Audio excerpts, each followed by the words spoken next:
Hello friends, सबका स्वागत है स्टडी फॉर जीके एनजीएस में।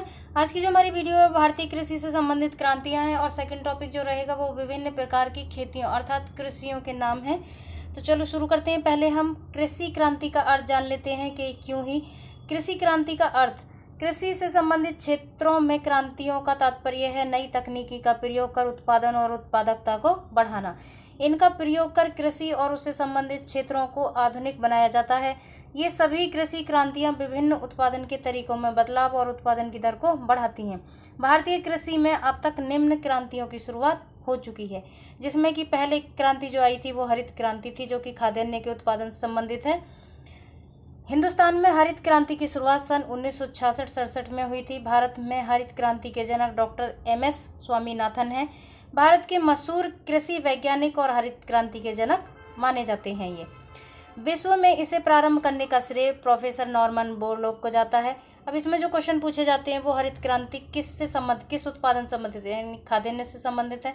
सेकंड जो क्वेश्चन पूछा जाता है वो डेट को लेके पूछा जाता है कि ये कब शुरू हुई थी।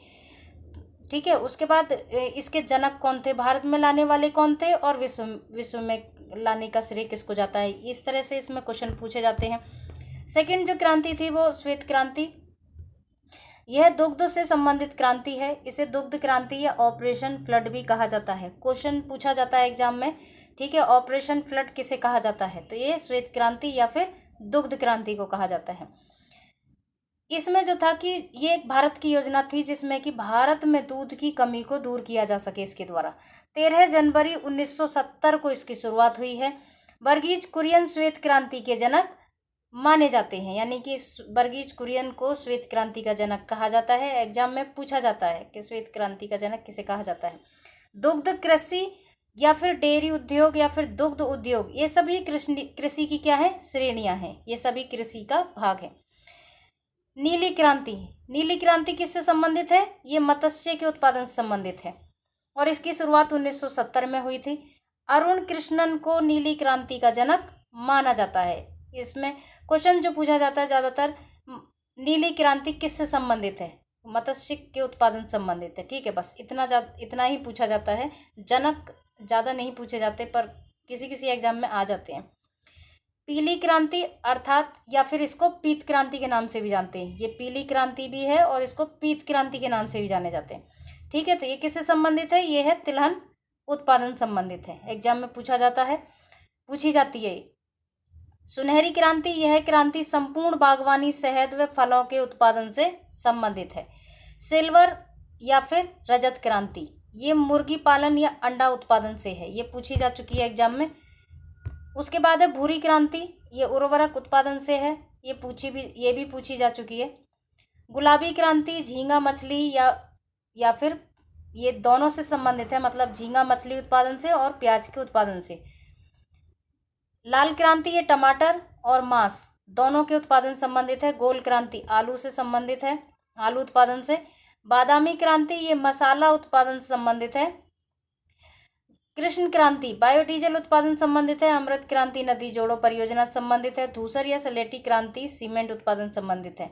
भूरी क्रांति गुलाबी, लाल, गोल और कृष्ण क्रांति और धूसर सलेटी क्रांति ये सब पूछी जा चुकी हैं एग्जाम में, इसका ध्यान रखें। इंद्रधनुष क्रांति एग्जाम में पूछी जा चुकी है। सभी क्षेत्रों के उत्पादन में वृद्धि करने से संबंधित है ये, यानी कि ये सभी क्रांतियों पर नजर रखती है कि सब ज़्यादा से ज़्यादा उत्पादन बढ़े। सैफ्रॉन क्रांति ये केसर उत्पादन संबंधित है। सुनहरा रेशा क्रांति ये जूट के उत्पादन संबंधित है। मूंग क्रांति ये मोटे अनाज से संबंधित है। सूर्योदय क्रांति इलेक्ट्रॉनिक उद्योग के विकास हेतु संबंधित है। ये पूछी जा चुकी है एग्जाम में। गंगा क्रांति भ्रष्टाचार के खिलाफ सदाचार पैदा करने हेतु से संबंधित है।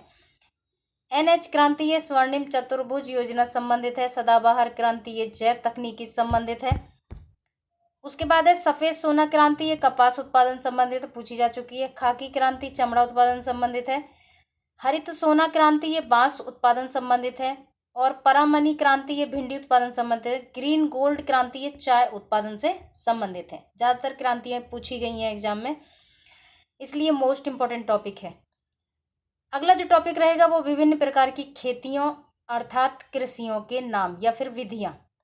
ठीक है, तो एरोपोनिक्स ये पौधों को हवा में उगाने से संबंधित विधि है, और हाइड्रोपोनिक्स ये जल में पौधों को उगाने से संबंधित विधि है। ये दोनों एग्जाम में पूछी जा चुकी हैं।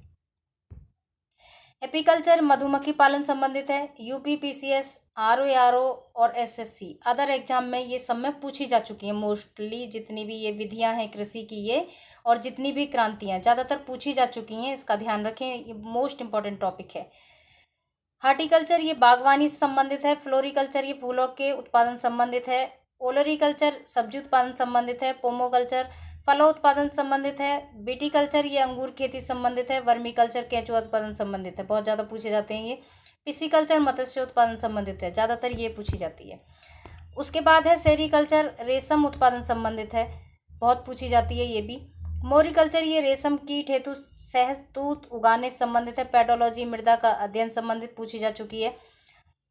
आर्बोरिकल्चर ये वृक्षों एवं झाड़ियों का अध्ययन संबंधित है। और सिल्वीकल्चर ये वनों के अध्ययन से संबंधित हैं। ज़्यादातर क्रांतियाँ और विधियाँ पूछी जा चुकी हैं, इसका ध्यान रखें, ये बहुत मोस्ट इम्पॉर्टेंट टॉपिक है। ठीक है, इस तरह मेरी ये वीडियो यहीं समाप्त होती है। अगर आपको अच्छा लगे तो मेरे चैनल को सब्सक्राइब जरूर करें। Okay, thank you.